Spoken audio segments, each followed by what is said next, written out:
Ya, Mas Faris, silakan dijelaskan, Mas. Ini apa, Mas? Ya, begini Pak Akna. Ini karena koloni lebah ini yang contoh, sebagai contoh. Ini induknya yang sudah nggak begitu produktif. Yang gede itu ya, Mas ya? Ya, yang lari-lari. Ini induknya yang kok tahu kalau nggak begitu kok produktif. tahu kalau itu nggak produktif, Mas? Kurang produktif. Tahunya dari mana, Mas? Contohnya ini, Pak. Di dalam sel-sel ini banyak yang kosong. Sel yang kosong yang tidak ada telur. Ya. Iya, terus. Karena induknya sudah nggak begitu produktif, akhirnya lebah koloninya memutuskan ingin mengganti induk yang baru, yang dirasa masih muda, masih produktif. Salah satunya ini contohnya. Ini calon ratu ya, Pak? Ya, ini sel liar. Ya, ini liar, ini bikinan murni dari koloni lebah ini. Iya. Nggak ada campur tangannya dari peternak. Ini yang bikin cuma lebah pekerjanya sendiri. Ya. Karena peternaknya terlalu banyak pekerjaan, jadi nggak sempat bikinkan sel yang besar ya, Mas? Ya, jadi ngontrolnya agak telat. Ini sebagai contoh.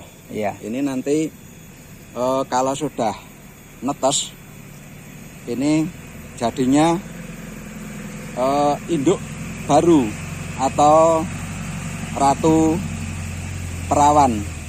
Nanti dia habis lahir, setelah 1 minggu dia kawin sama lebah pejantan. 1 minggu saja, Mas?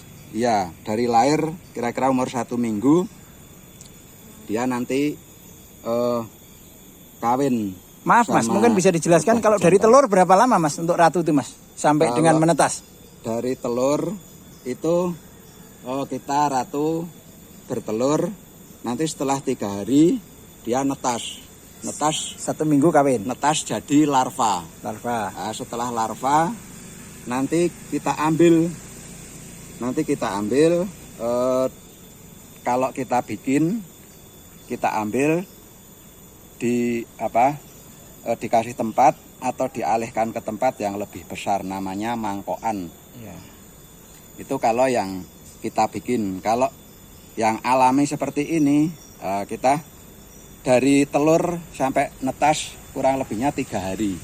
Setelah 3 hari nanti dia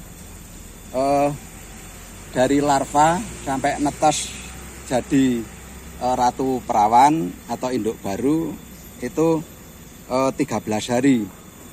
Setelah 13 hari netas, dia kurang lebihnya 1 minggu nanti kawin secara alami sama lebah pejantan. Ini sampelnya, ini contohnya, ini lebah pejantan. Mana mas? Ini. Oke. Ini lebah pejantan.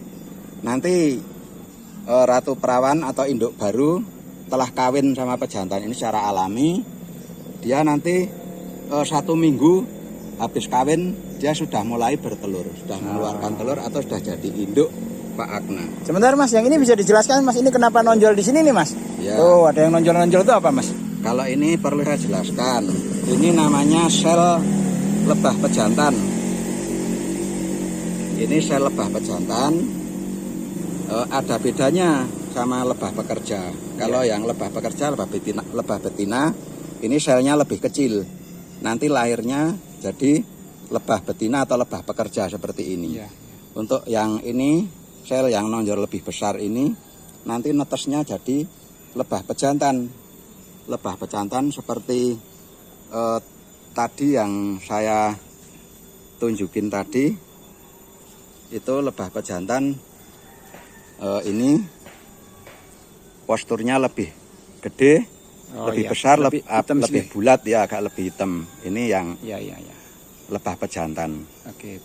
Nah, ini di balik ini, Mas, ada yang kayak warna belerang tuh apa, Mas? Warna kuning-kuning itu. Nah, itu, Mas. Kalau ini makanan lebah, Pak. Makanan lebah itu ada 2 macam. Satu nektar, yang kedua bipolen. Nah, ini yang kuning-kuning ini yang dinamakan bipolen. Kalau yang ini, yang putih-putih seperti air ini nektar. Iya. Ini yang buat makanan lebah. Jadi lebah itu makanannya ada dua macam. Satu nektar, yang kedua bipolen. Oh,